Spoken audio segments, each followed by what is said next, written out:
Hey mga boss, welcome back. Ito tamang-tama, ang dami nangungulit sa akin ito. Madali lang naman to gumawa ng audio tracer kung ano talaga. Kung may alam na kayo sa basics ng electronics. Pero kung wala kayong alam, nako po. Mahirapan talaga. Pero kung medyo naunawaan nyo na, madali lang. So gagawa tayo ng sample.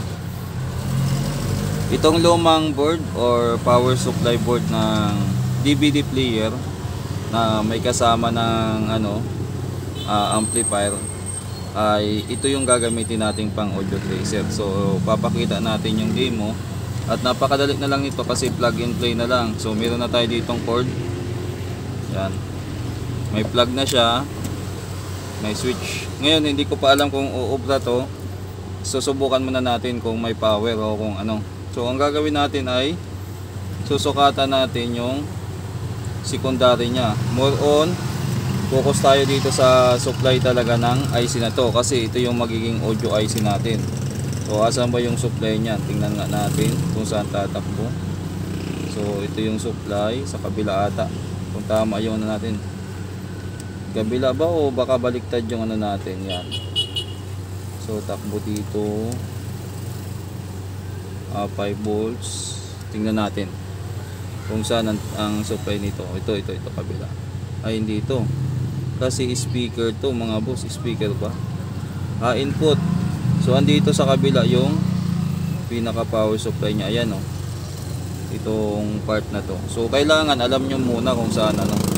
So kukunin lang natin dito ay yung supply na galing dito.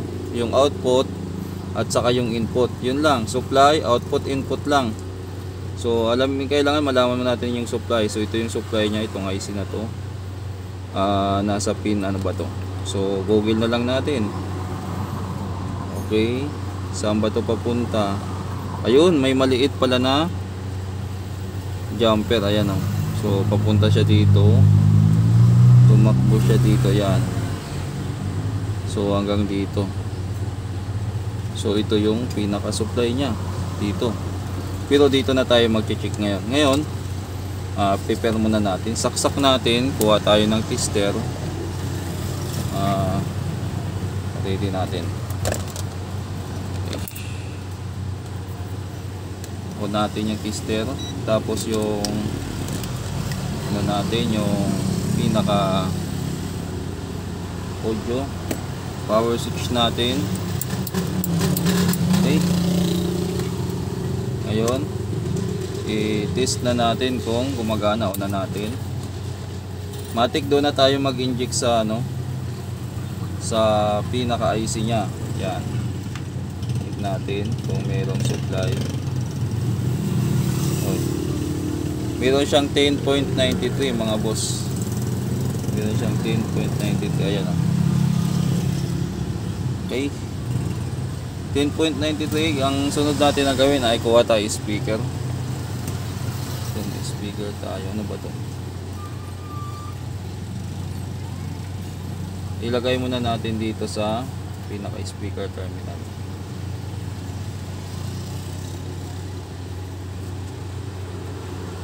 Obra kaya to. Ayan.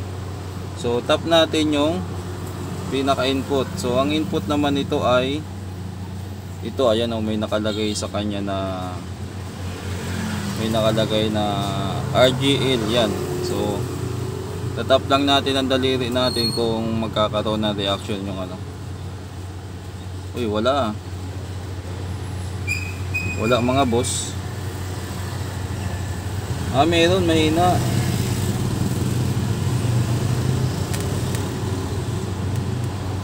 Meron.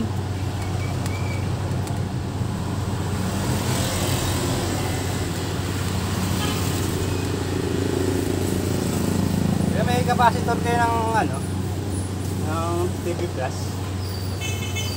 Naubusan.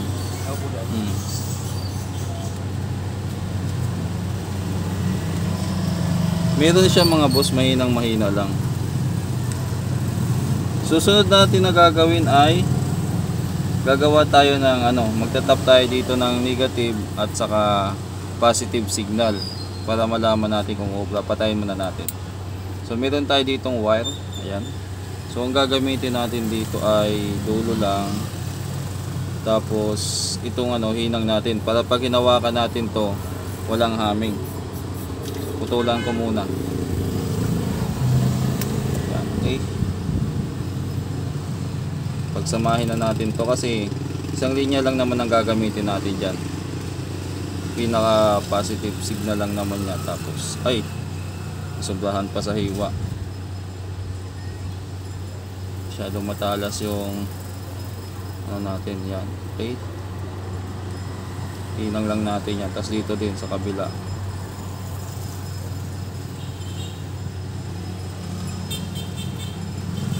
Ayun. Okay, ihinang natin yan dito. Yung tika lang, hindi ata nakasaksak yung panghinang ko. Painitin natin. Tapos kuha tayo ng yung para sa ground. Pang grounding natin.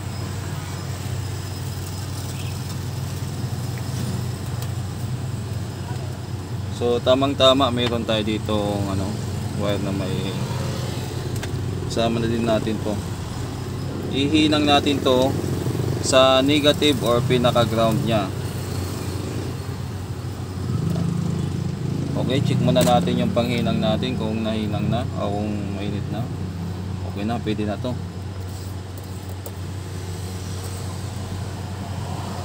Yung panghinang ko may benda na kasi nagkaroon ng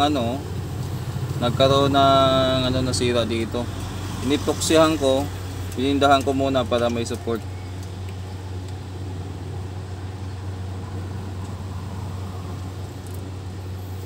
So itong pinaka may clip or grounding ay sa ground din, sa negative din ng yan sa gitna, dito tayo banda maghinang kasi konektado lang naman sila. Yan. Tapos dito naman sa natin, hinangin muna natin yan.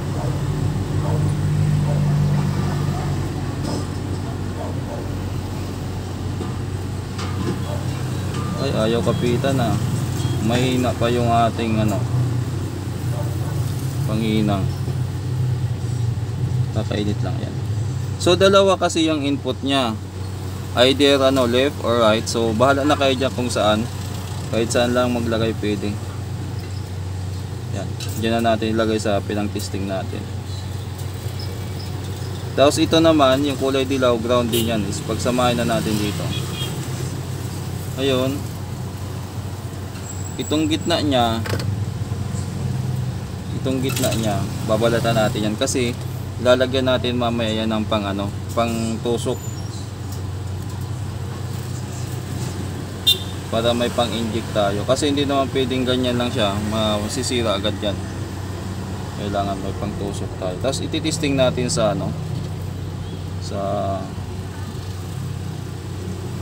tawag dito. So dahil maiksi siya, papalitan ko naman to balang araw ng mas mahaba, depende na yan sa check ko muna yung input ko kung okay. Doon tayo sa tuktok yan, baka maka-copyright kasi. Okay, so ang mangyayari dyan,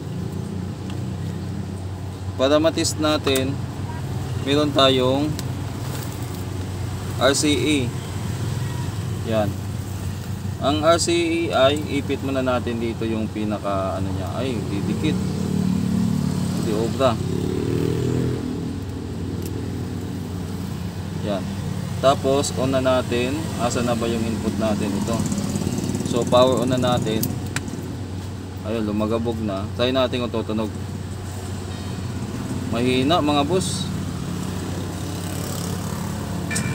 Ayun. Yung naglulus ata tong Teka lang.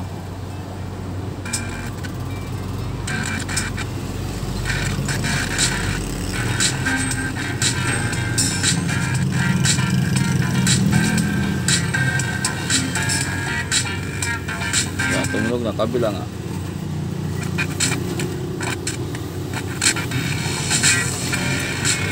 Okay na siya mga boss. So pwede na yan pang audio trace natin. Ay, pumitik pa yung ito kasi iipit mo yan dun sa board, sa pinaka ground ng board, habang nagto-troubleshoot ka. Tapos pang inject mo naman tong pinaka positive signal. Parang ganito lang yan, kunyari nakaipit na siya, tapos pang inject mo lang dyan, o ano nangyari dito, nawala yung ano, natanggal ata yung ano natin, power on, tapos ayan, kapila, yan.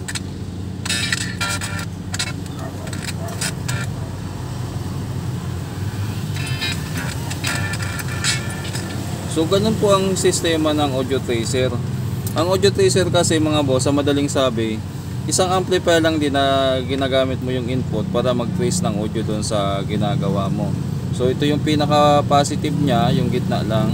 But nakakabit pa yung grounding natin dyan kasi para pag ginawa ka natin tong ano, walang humming. Kasi kung walang grounding yan, magkaka-humming yan. Pero yung gagamitin lang talaga dito, yung gitna. Yan. Tapos ito naman, pinaka negative niya, ipit yan. Kahit anong ano po pwede maging audio tracer. Anong klaseng maliliit na amplifier. Input lang ng ano ng audio, tapos yun na yung pang-check nyo sa mga ano, sa mga amplifier. Kahit hindi naman ganito, pero pinakita lang natin na itong mga lumang DVD na wala na, itatapon na, napakinabangan pa natin yung power supply board niya na may kasamang amplifier. Yun lang ang pinaka-purpose talaga dyan at madali lang naman sundan, di ba? So sa susunod gagawa tayo ng ano talaga, ng may video na ako noon nasa kabilang channel, kaya lang ewan ko ba't hindi matyaga maghanap yung iba eh. Sa mga ano lang, sa mga interesado lang talaga, nakakalkal sila ng video ko. Pero yung mga iba na parang gustong isusubo na lang, ako pa maghahanap ng ano, ng link na yun eh. Pwede naman nila i-scroll yung ano eh. Ba't ko kasi pinapahanap sa kanila, hindi ko sinasabi na ano, gawa ng ano eh, matuto sila magporsige. Yung iba kasi nasanay na parang isusubo na lang lahat. Eh kung mag-scroll kayo dyan, malaking bagay pa, may makita kayong mga dati kong video na interesting, baka sakaling makuha yung interest nyo, mapanood nyo. Hanapin nyo lang kasi meron naman talaga tayong DIY na audio tracer doon sa kabilang channel sa Basic Bob. Ngayon i-upload lang natin to sa kabila para hindi magdoble na. Pero napakasimple lang, di ba mga boss? So yun lang, pag nagawa natin ng kaha, i-demo natin yan. So ngayon success tayo.